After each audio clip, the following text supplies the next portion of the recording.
Assalamualaikum warahmatullahi wabarakatuh teman-teman. Welcome back to my YouTube channel.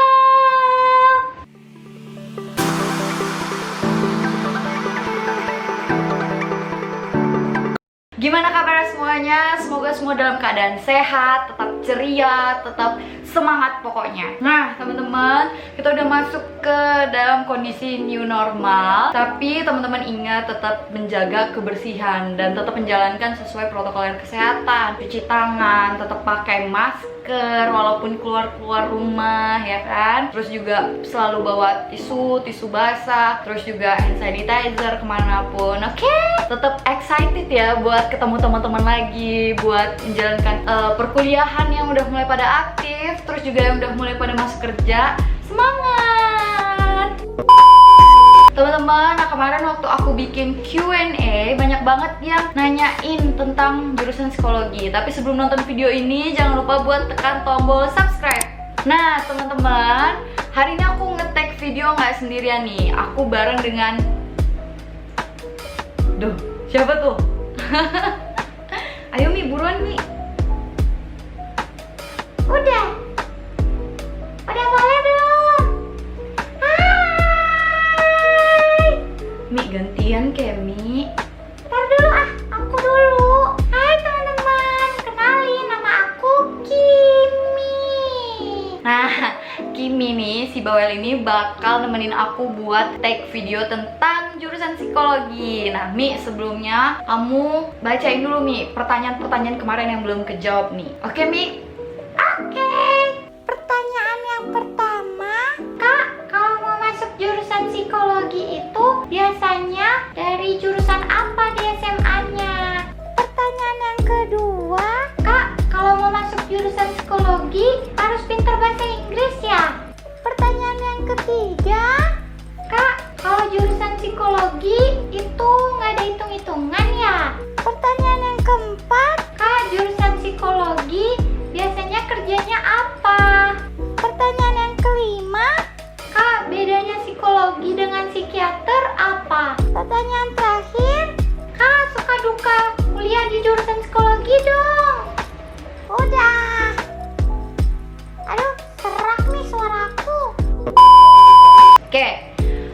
Pertama ya, kita harus tahu dulu jurusan psikologi itu apa. Nah, psikologi itu berasal dari bahasa Yunani, psyche dan logos. Psyche yang artinya jiwa, logos yang artinya ilmu pengetahuan. Jadi ilmu yang mempelajari tentang kejiwaan. Kejiwaan itu kan dekatnya dengan human. Nah, kita bisa tahu dari perilaku manusia. Jadi seperti itulah psikologi gambarannya. Oke, nanti kalau dijelasin panjang lebar 5 SKS di sini.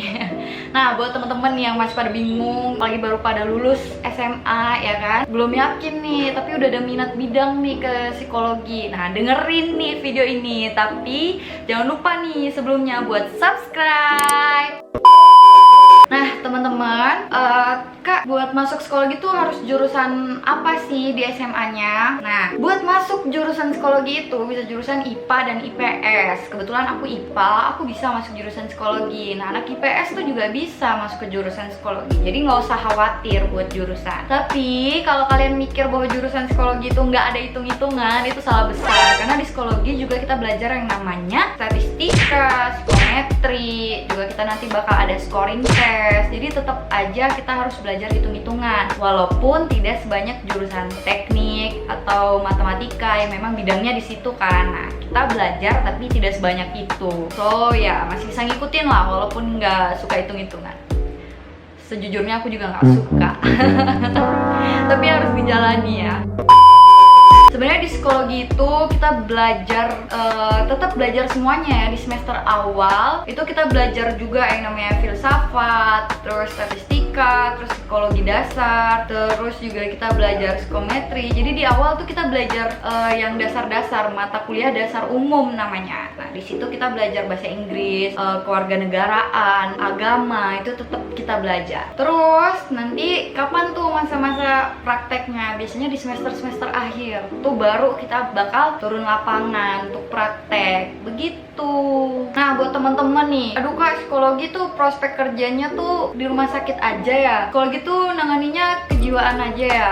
Aduh, teman-teman, psikologi itu terbagi dengan banyak bidang ya. Oke, bidang yang pertama psikologi klinis, terus ada psikologi pendidikan, terus ada psikologi industri dan organisasi. Cuman kalau di S1 itu kita biasanya belajar semuanya untuk yang dasarnya ya. Tapi nanti penggolongan bidang itu biasanya di magister profesi. Cuma untuk semester akhir itu kita udah bisa milih mata kuliah pilihan yang bisa sesuai dengan minat kita. Misalnya nih, oh aku industri organisasi, nanti di semester akhir aku ngambil mata kuliah yang berhubungan dengan psikologi industri dan organisasi. Kayak aku bakal ngambil rekrutmen karyawan dan lain-lain. Jadi pas ngambil S2 itu aku udah kebayang kalau aku bakal ngambil jurusan psikologi industri dan organisasi spesialnya. Nah, kalau misalnya aku klinis nih, oh aku ngambil psikologi kesehatan mental gitu. Jadi nanti bakal ada minat-minat bidang yang bakal kita ambil di semester akhir. Tapi di S1 tuh kita masih belajar semuanya. Begitu teman-teman. Jadi nggak mesti ya kita cuman menangani kasus-kasus di rumah sakit. Nah, nanti bakal ada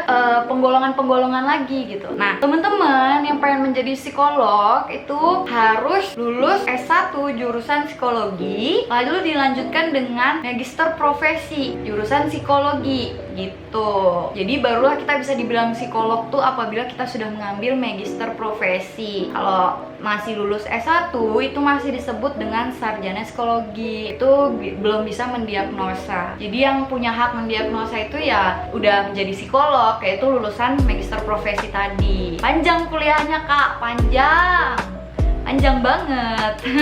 Buat temen-temen nih yang ragu karena prospek kerjanya dikit, wah jangan salah nih ya. Kalau misalnya kalian mengambil psikologi klinis ya itu akan terjun langsung buat di rumah sakit atau buka praktek sendiri juga bisa. Kalau teman-teman ngambil minat bidangnya pendidikan, nah kalian bisa tuh kerja di sekolah-sekolah. Terus kalau teman-teman punya minat bidang psikologi industri dan organisasi, biasanya anak cowok nih sering ngambil ini, itu bisa diletak di perusahaan-perusahaan di Indonesia. Nah itu bagian HRD biasanya. Tuh, jadi nggak mesti, aduh psikolog nanti bakal larinya ke rumah sakit juga. Nah jadi nggak usah khawatir gitu. Perusahaan-perusahaan juga butuh psikologi dan akan ditempatkan di bagian HRD begitu. Terus tadi ada yang nanya juga nih, Kak psikologi harus pintar bahasa Inggris ya? Nggak juga sih, karena ya walaupun kita banyak jurnal asing yang lebih lengkap mungkin, kayak referensi-referensinya tuh banyak jurnal asing, tapi kan zaman sekarang tuh udah canggih, ya kan? Bisa kita menggunakan Google Translate, ya kan, untuk mencari terjemahan-terjemahan gitu. Ya di kelas tetap aja kita menggunakan bahasa Indonesia, begitu guys. Terus nih, ada yang nanya, Kak, bedanya psikologi dengan psikiater tuh apa sih? Nah, Mi, lu tidur ya, Mi? Enggak, aku tuh nyimak. Oh, nyimak, kirain tidur. Oke, bedanya psikolog dengan psikiater. Kalau psikolog itu, persamaannya dulu deh. Persamaannya sama-sama menangani klien, terus juga sama-sama konseling, sama-sama mendiagnosa ya kan. Tapi bedanya kalau psikolog itu lulusan sarjana psikologi dan dilanjutkan dengan magister psikologi. Tapi kalau psikiater itu lulusan kedokteran S1-nya lalu dilanjutkan dengan spesialis kejiwaan. Nah, bedanya lagi kalau psikolog itu hanya boleh memberikan konseling dan terapi, sedangkan psikiater boleh memberikan obat-obatan. Begitu. Biasanya nih, orang-orang datang dulu nih ke psikolog ya kan. Nanti kalau misalnya psikolognya ngerasa oh ini perlu dirujuk ke psikiater lebih lanjut, nah disitulah baru psikiater akan memberikan obat yang dibutuhkan. Begitu teman-teman. Paham? Paham ya? Gue udah kayak kuliah online ya. Next ada yang nanya, suka dukanya kuliah psikologi apa Kak? Suka dukanya banyak karena emang aku suka kuliah di sini. Jadi ya happy aja sih ngejalaninnya gitu. Sukanya ya kita belajar ke masyarakat, belajar ngomong, belajar juga bagaimana memahami perilaku manusia gitu. Kita belajar juga alat-alat tes. Seru sih. Dukanya Kadang ketika kita terjun langsung ke masyarakat, si banyak yang memandang bahwa aduh, kenapa nih kok aku ditanya anak-anak psikologi, aku sakit apa gitu kan. Jadi banyak stigma-stigma yang masih memikirkan bahwa jurusan psikologi itu mengobati orang yang sakit gitu. Padahal ketika kalian butuh teman cerita atau butuh sharing atau kalian ngerasa bahwa diri kalian tuh butuh pertolongan, ya psikologi tuh bisa bantu. Psikolog bisa bantu, kok psikologi sih?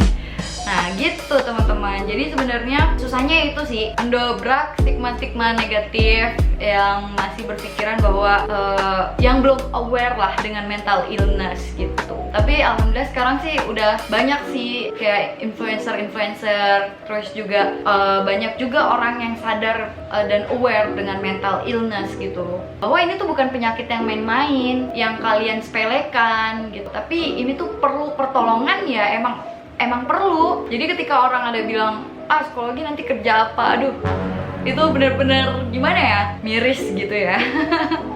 Ya sebenarnya semua jurusan itu diciptakan pasti ada manfaatnya, pasti ada kegunaannya. Dan ketika kalian mau masuk jurusan itu, bisikan kanan kiri macem-macem ya kan, berbagai macam ragam, udah terima aja. Tapi kalian buktikan, kan niat orang untuk masuk ke jurusan itu beda-beda. Tapi kalau niat kalian baik dan kalian emang minat di perkuliahan bidang ini, ya silahkan dilanjutkan. Begitu teman-teman. Kalau kalian bilang, Kak susah nggak kuliah di jurusan psikologi? Kuliah di jurusan manapun tetap aja ada masa-masa sulitnya. Jadi nggak ada tuh, wah happy banget kuliah di jurusan ini, segampang ini ya ternyata kuliah ini. Belum nemu aku orang yang nggak ngeluh selama kuliah. Pasti ada lah yang bilang kayak, aduh susah banget sih tugas ini, aduh ribet banget sih tugas ini. Tetap aja mau kuliah dimanapun ada tuh yang kayak gitu. Nah, buat kalian nih yang baru lulus, matengin lagi kalian mau kuliah di jurusan apa, cari info sebanyak-banyaknya. Terus cari tahu kalian tuh emang passion nggak di bidang itu. Jangan ikut-ikutan temen aja, terus jangan ikut-ikutan orang, tapi emang bener-bener kalian pengen ngejalaninnya gitu. Oke guys, I think enough. Ngerti nggak Mi? Ngomong apaan sih? Ini kurang asem nih, Kimi nih ya, emang ya anak baru nih di video aku, tapi udah songong dia. Oke Mi, saatnya kita menutup video ini. Oke Mi? Yeay! Tapi aku kok bentar doang sih munculnya. Ya nanti kita di next video ya Mi, bakal ada lagi nih.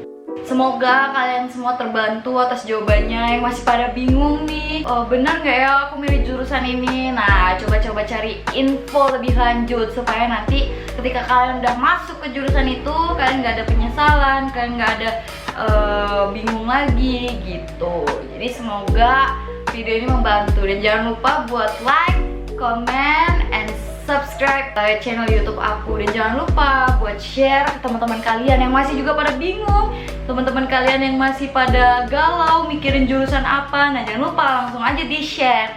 Thank you for watching and supporting.